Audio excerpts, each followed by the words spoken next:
unfortunately, I think we were taught that our preachers on Sunday might not know what they were talking about.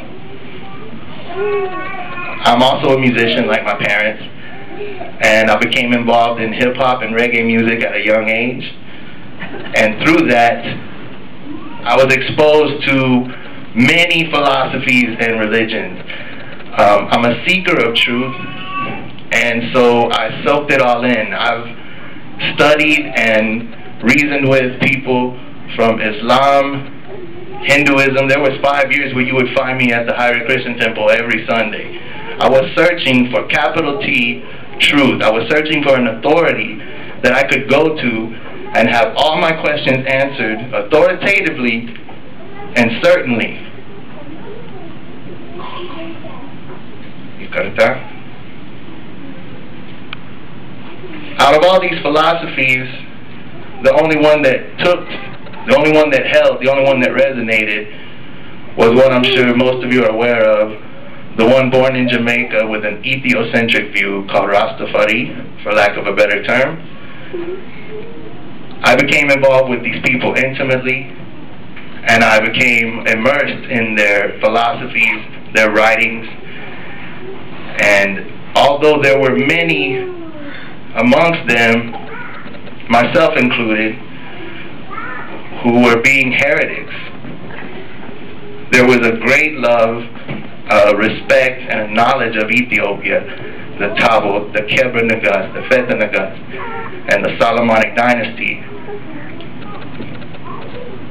I've never been satisfied being phony about anything, so I continued to study. I read all I could about Ethiopia. I read all I could about the Rasta movement. I saw where they differed. I saw and met many Rastas who did not believe that the emperor was Christ reincarnated. It took a long time to suss out all the details, because you have to understand, in the West, we don't understand, at least those of us born in my time and after, we don't understand a royal figure.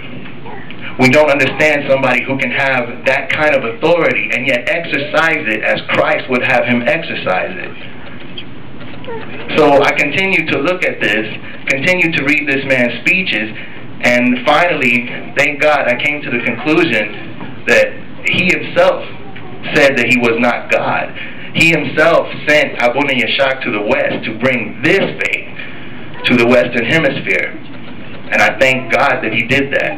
Amen. But there's no telling this story. There's no telling. I've been asked to tell how we came to the church, right? There is no telling this story without mentioning that mighty, benevolent, holy man that sat on that throne and exercised his government as God would have him exercise it if he was sitting there. So, as I continued in that, Erica and I met one another. We fall in love. We begin to discuss marriage. I share with her what life has taught me. She shares with me what life has taught her. And as we discuss marriage, I say, I wish we could get married in the church, but neither of us are in the church at the time. My mind and my heart is being compelled towards Christ, back towards Christianity, the faith of my youth. But by this time, I have learned so much about Ethiopia.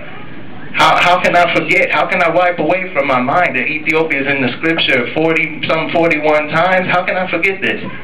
How can I forget that God ordained for Zion, the Tabo, the Ark of the Covenant, to be there in Axum? I can't wipe this from my mind. How can I forget a king who, upon invaders wanting to take Zion, that's what the underground says. The history books say one thing about Mussolini invading Ethiopia. The underground says that he came to steal Tabo. That's not going to happen. That's not ordained of God. How could I forget this epic battle? And how could I forget his benevolence when he came back and told the people, if the Italians wanted to stay there, to not kill him, to let him stay? I couldn't forget any of these things, and I couldn't forget that in his speeches and in his life and in his actions, he had been pointing to one place. He said salvation can come from one place only, the foot of the cross of Christ.